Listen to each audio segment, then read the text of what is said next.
This is English shorthand dictation number 179 and the dictation speed is 140 words per minute.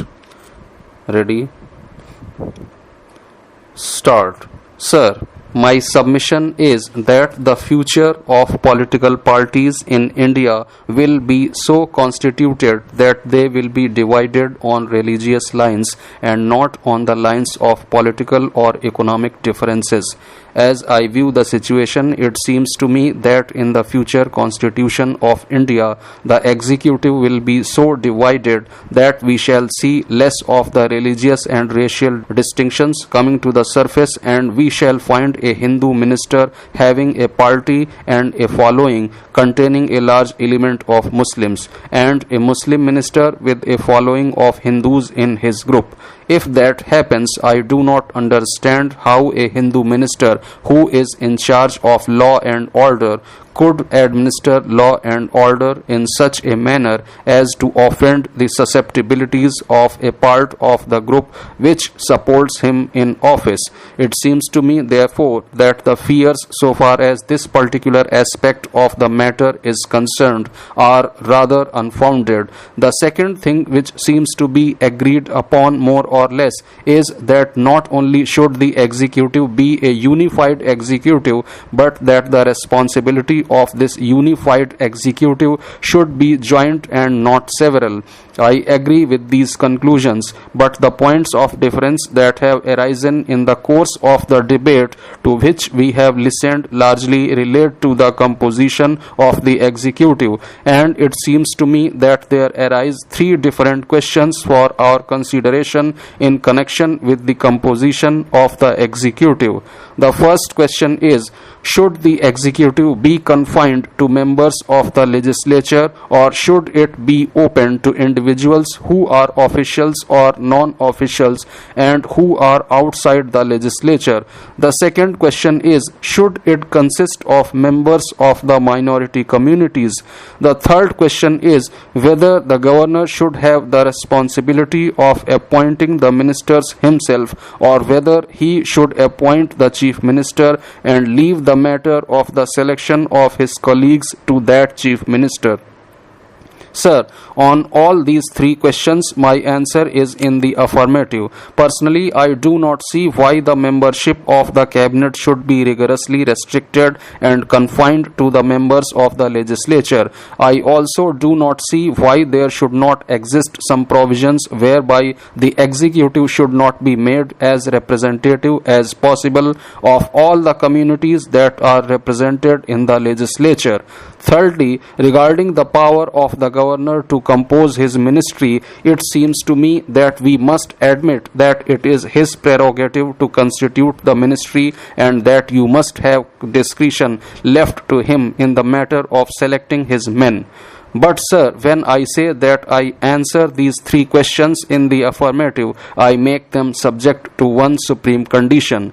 That supreme condition is that however the executive is composed, it shall abide by one principle, namely that it shall accept joint responsibility. For instance, if this principle of joint responsibility is made obligatory upon the executive, it seems to me that the importation of a foreign element into the cabinet will not be a disturbing factor as it is supposed to be.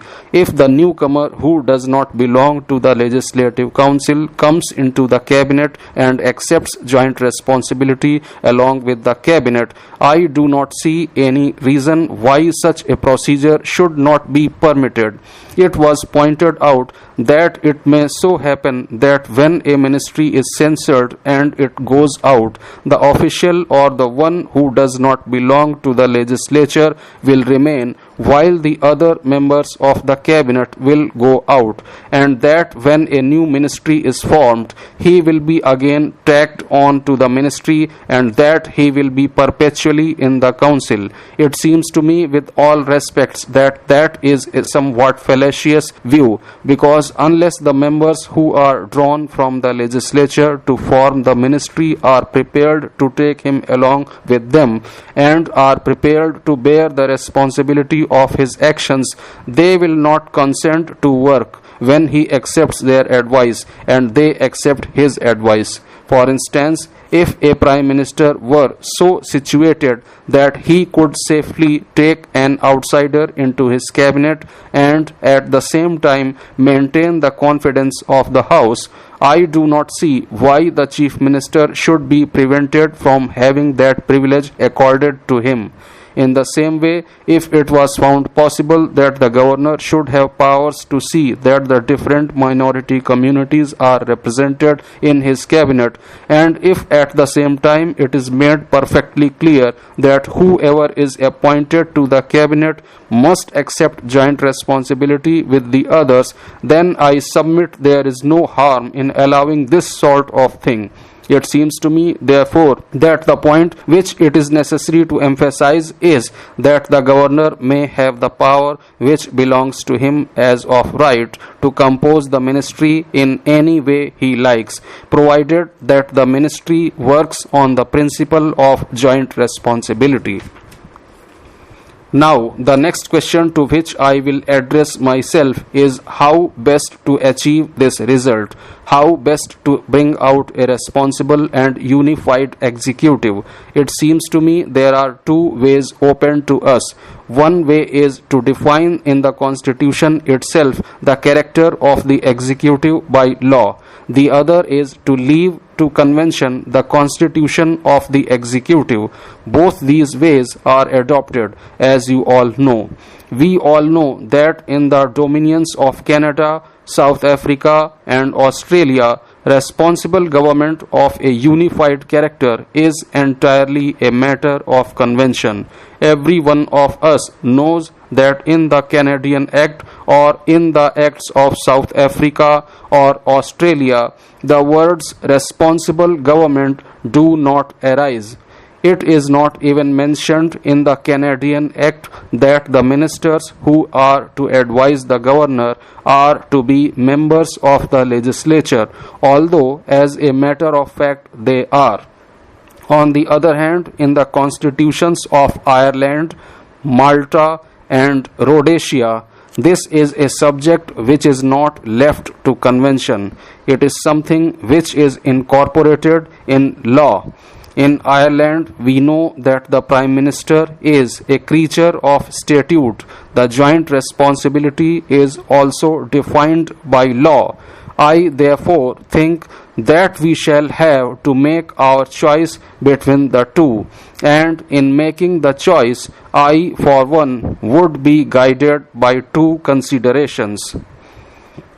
I fully realize that when a matter is left to convention, it is possible that the convention may be wrongly worked, that it may be abused, and may be abused with impunity. The danger of matters being left to convention in a country like India seems to me to be greater, because there are no parties in India which have a keen eye on the way in which the Constitution works, and we may have ministers less interested in working the Constitution in the right spirit than in maintaining their seats in the cabinet. On the other hand, it seems to me that where matters are defined by law, it must necessarily take away all the discretion that must necessarily be left to a governor. In a country like India, where the political field with all its communal and racial difficulties is an absolutely uncharted sea, it seems to me that we must so contrive that sufficient discretion will be left with the governor.